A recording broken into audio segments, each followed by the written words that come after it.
नमस्कार, स्वागत है आप सभी का हमारे YouTube channel Kumar KD classes में। आज की क्लास पे हम अपने फिजिक्स 12th न्यूमेरिकल्स के सेशन के कुछ महत्वपूर्ण सवाल देखेंगे और हम देखेंगे एक सबसे महत्वपूर्ण चीज। अब आपको पहले समझा देते हैं कि अगर प्लस क्यू आवेश है और प्लस क्यू आवेश के कारण किसी बिंदु पर, जैसे हमारा ये प्लस क्यू आवेश है, इस बिंदु पर इस वैद्युत क्षेत्र की तीव्रता निकालनी है, तो इस बिंदु पर वैद्युत क्षेत्र की प्लस क्यू आवेश के कारण जो वैद्युत क्षेत्र की तीव्रता ई होगी वो बाहर की ओर होगी।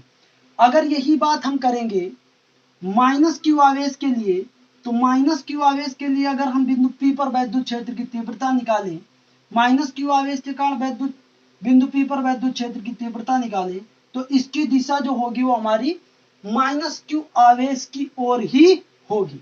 इसी से रिलेटेड एक हमारा अगला सवाल है।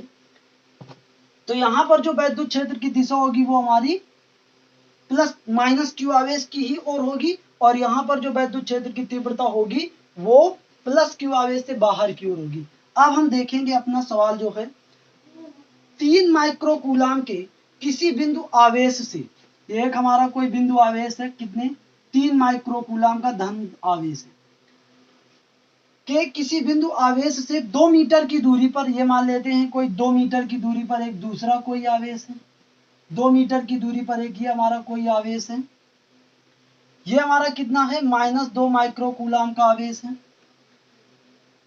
वायु में रखा है। ये दोनों आवेश हमारे कैसे रखे हुए हैं, वायु में रखे हुए हैं।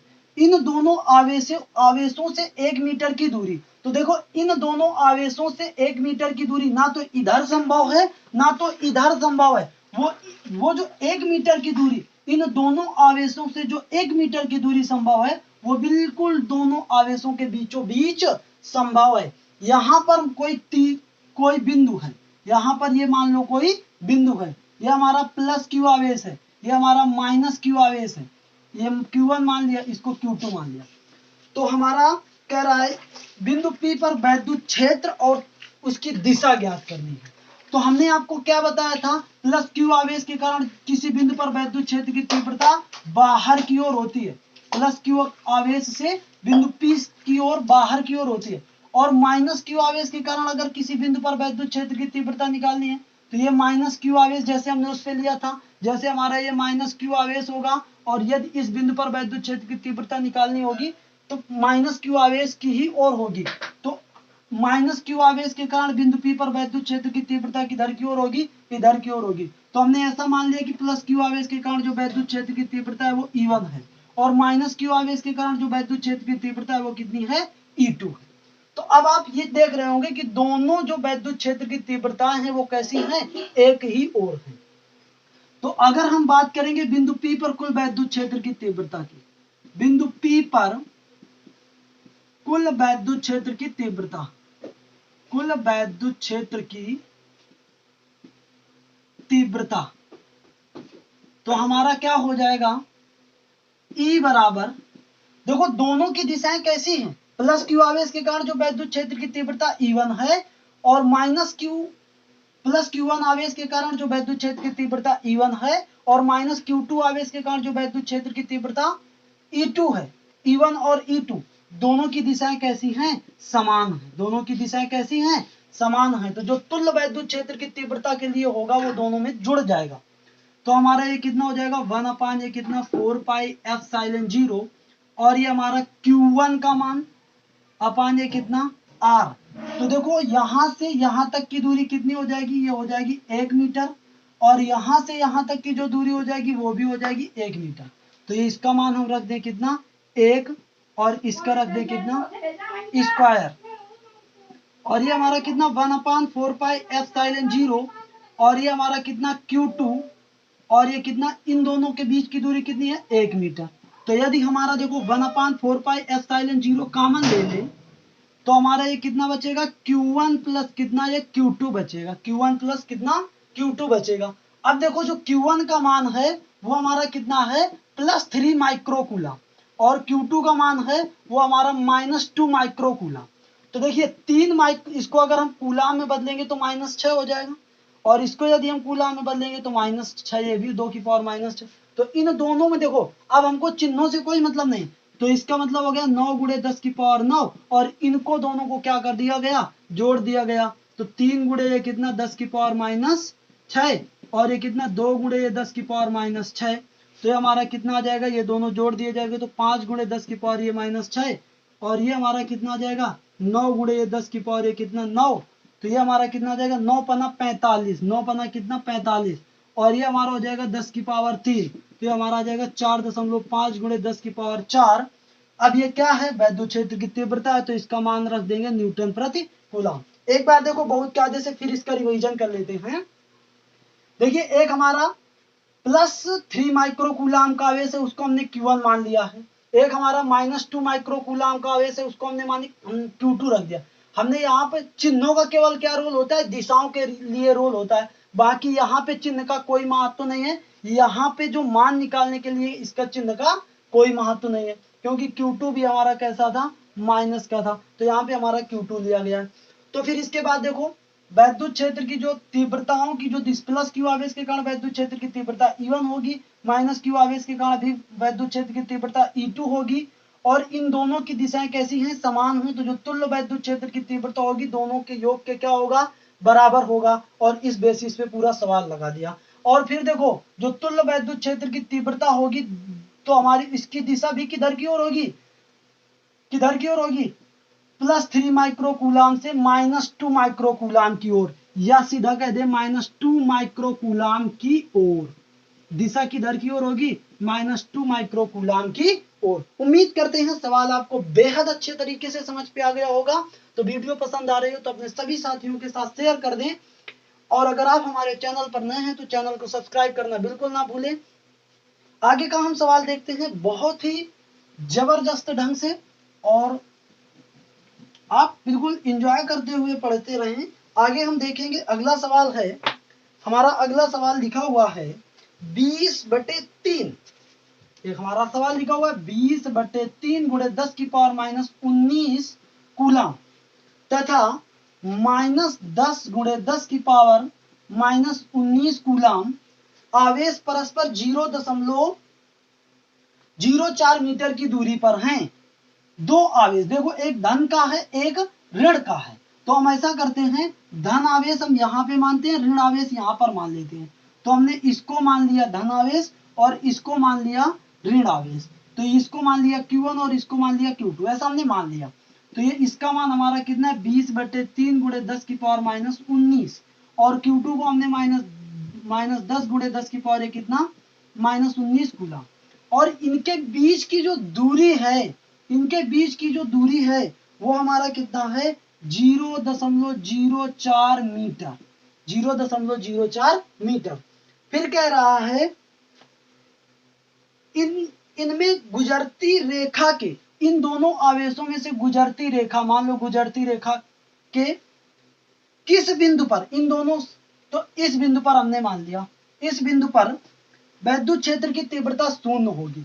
मतलब इन दोनों आवेशों से गुजरती हुई रेखा के किस बिंदु पर वैद्युत क्षेत्र की तीव्रता 0 होगी, तो हमने मान लिया बिंदु P पर वैद्युत क्षेत्र की तीव्रता 0 होगी। तो आखिर बिंदु P पर वैद्युत क्षेत्र की तीव्रता 0 क्यों होगी, क्योंकि +Q आवेश के कारण जो वैद्युत क्षेत्र की तीव्रता है +Q, और +Q आवेश कौन है, ये मतलब Q1 आवेश के कारण जो वैद्युत क्षेत्र की तीव्रता E1 है, उसका मान Q2 आवेश के कारण जो वैद्युत क्षेत्र की तीव्रता होगी उसके मान के क्या होगा, बराबर होगा। तब हमारा इस बिंदु पर वैद्युत क्षेत्र की तीव्रता क्या होगी, 0 होगी। अब ये क्यों, अब हमारा E1 हमारा देखो बिंदु P पर, बिंदु P पर वैद्युत क्षेत्र की तीव्रता अगर +Q आवेश के कारण ज्ञात करेंगे तो बाहर की ओर गई। अब बिंदु P पर वैद्युत क्षेत्र की तीव्रता -Q आवेश के कारण ज्ञात करेंगे तो -Q आवेश की ओर वैद्युत क्षेत्र की तीव्रता हुई। तो यहां पर हमारा हमने क्या कहा, दोनों आवेश हमारे क्या हैं, दोनों के द्वारा जो वैद्युत क्षेत्र की तीव्रता E1 और E2 है क्या है, बराबर है। कहां पर, बिंदु P पर। तो E1 का जो मान निकलेगा वो हमारा कितना होगा 9 गुणे 10 की पावर 9, और ये हमारा आवेश रख लेंगे, ये हमारा कितना 20/3 गुणे कितना 10 की पावर -19। और देखो अब हमने बिंदु P तो मान लिया, लेकिन हमको बिंदु P की दूरी भी तो माननी पड़ेगी। तो हमने इस बिंदु से इस बिंदु तक की दूरी मान ली कितनी, x मीटर, कितनी मान ली, x मीटर। तो इस आवेश के द्वारा, मतलब Q1 आवेश के द्वारा, जो Q1 आवेश से बिंदु P तक की दूरी कितनी हो गई, x। तो यहाँ पर कितना कर देंगे, x का स्क्वायर बराबर। अब ये Q1 आवेश की बात खत्म। अब इस आवेश की बात करी तो यहां से यहां तक की जो दूरी हो जाएगी वो कितनी हो जाएगी, x तो हो ही जाएगी और ये भी हो जाएगी। मतलब इस बिंदु से इस बिंदु तक की दूरी हो जाएगी 0.04 प्लस x मीटर। ठीक है ना। तो यहां पर जो r का मान रखेंगे वो 0.04 प्लस x मीटर रखेंगे।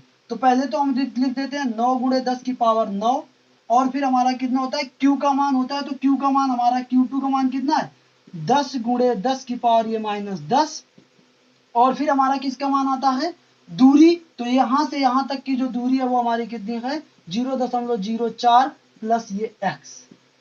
अब देखो हम इसको इससे हमारा खत्म हो गया। और यहाँ पे हमारा देखो 10 की पावर, ये देखो 10 की पावर -10 नहीं है, 10 की पावर कितना है, 19 है। सॉरी इसके लिए, तो ये हमारा कट गया। फिर इसके लिए ये हमारा 2 बचा, ये कितना बचा, 2/3, और ये कितना 1/, ये कितना x², और ये हमारा कितना बचा। और देखो यहाँ पर भी हमारा कितना होगा, होल स्क्वायर, क्योंकि r स्क्वायर होता है, दूरी का स्क्वायर होता है। ये हमारा कितना हो जाएगा 0.04, और ये कितना x का ये स्क्वायर। तो यहाँ से यदि हम क्या निकालें, यदि यहाँ से हम इसको आगे हल करेंगे तो आ जाएगा 0.04 प्लस ये x का ये कितना होल स्क्वायर बटे ये कितना x² बराबर ये हमारा कितना आ जाएगा 3/2। कितना आ जाएगा 3/2। अब देखो यदि 3/2 का मान निकालें, 3/2 का मान आ जाएगा 1.5। कितना आ जाएगा 1.5। 3/2 का मान हमारा कितना आ जाएगा 1.5। तो अगर हम दोनों पक्षों का क्या कर लें, वर्गमूल कर लें, दोनों पक्षों का क्या कर लें, वर्गमूल कर लें, तो 0.04 आ जाएगा बटे 0.04 प्लस x बटे x आ जाएगा। और इसका वर्गमूल जो निकलेगा 1.5 का जो वर्गमूल निकलेगा वो 1.22 करके निकलेगा, 1.2247। आप करके देख लेना, इस तरीके से इसका निकलेगा, हमने कर रखा है पहले से। तो इन दोनों का हम क्रॉस मल्टीपल करा देंगे तो ये हमारा कितना आ जाएगा 1.2247x बराबर ये कितना 0.04 प्लस ये कितना x। अब इसको इधर जब ले आएंगे तो ये हमारा कितना आ जाएगा 1.2247x माइनस x बराबर 0.04। तो जब इन दोनों को घटाएंगे तो आ जाएगा 0.2247 x बराबर है कितना 0.04। तो यहां से अगर हम x का मान निकालेंगे तो 0.04 बटे हमारा 0.2247। तो देखिए 1 2 3 4 दशमलव के बाद इधर 4 अंक है, 2 अंक है, तो यहाँ से जब दशमलव हमें हटाना पड़ेगा तो यहाँ पे हमको 4 अंक ही करने पड़ेंगे। तो कुल मिला के बात हमारी क्या आ गई, x का मान हमारा आ गया, x का मान आ गया 400 बटे 2247। और जब आप इसको कट्टम पट्टम करेंगे, जब इसको आप हल करेंगे तो x का जो मान आ जाएगा वो करीबन करीबन आ जाएगा 0.17 करके कुछ आ जाएगा, 178 इतना मीटर आ जाएगा। तो ये कहां से दूरी थी, इस आवेश से इसकी जो दूरी थी वो हमारी आ गई। मतलब 20/3 गुणे 10 की पावर -19 कूलाम से इतने मीटर की दूरी पर वैद्युत क्षेत्र की जो तीव्रता होगी वो क्या होगी, शून्य होगी। अर्थात लिखेंगे 20/3 गुणे 10 की पावर -19 कूलाम आवेश से 0.178 मीटर की दूरी पर वैद्युत क्षेत्र की तीव्रता शून्य होगी। तीव्रता क्या होगी, शून्य होगी। उम्मीद करते हैं सवाल आपको पूरी तरीके से क्लियर हो गया होगा। लेकिन फिर भी अगर आपको कोई दिक्कत होती है, परेशानी होती है तो आप हमें कमेंट करें, हम उस चीज को अगली वीडियो में क्लियर करेंगे।